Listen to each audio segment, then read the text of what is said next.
আসসালামু আলাইকুম ওয়া রাহমাতুল্লাহ। এসএসসি 2026 ব্যবহারিক জ্যামিতি। এখানে একটা এমসিকিউ আছে। এমসিকিউটা খুবই গুরুত্বপূর্ণ। ত্রিভুজ এবিসি এর অ্যাঙ্গেল এ সমান angle B plus angle C হলে অ্যাঙ্গেল এ এর মান কত? এখন আমরা এখান থেকে অ্যাঙ্গেল এ এর মানটা বের করব। এক্ষেত্রে আমরা জানি যে কোনো ত্রিভুজের তিন কোণের সমষ্টি হচ্ছে 180 ডিগ্রি। তাহলে আমরা এখান থেকে বলতে পারি যে angle A plus angle B plus angle C সমান হচ্ছে 180 ডিগ্রি।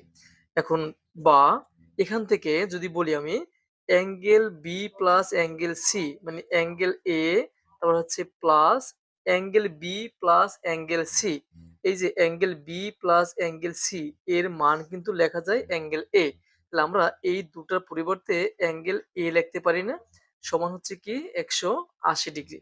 এখন বা angle A plus angle A তাহলে two angle A equal 180 degree. তাহলে এখান থেকে যদি আমরা অ্যাঙ্গেল এর মানটা বের করি তাহলে অ্যাঙ্গেল এ ইকুয়াল তাহলে কত হবে 90 ডিগ্রি। কারণ এখানে টু আছে গুণাকারে, ডানে গিয়ে কি হয়ে যাবে ভাগ হয়ে যাবে। আর 180 কে যদি আমরা 2 দিয়ে ভাগ করি তাহলে কত ডিগ্রি হবে? 90 ডিগ্রি হবে। তাহলে এখানে উত্তর হচ্ছে গহ নম্বর।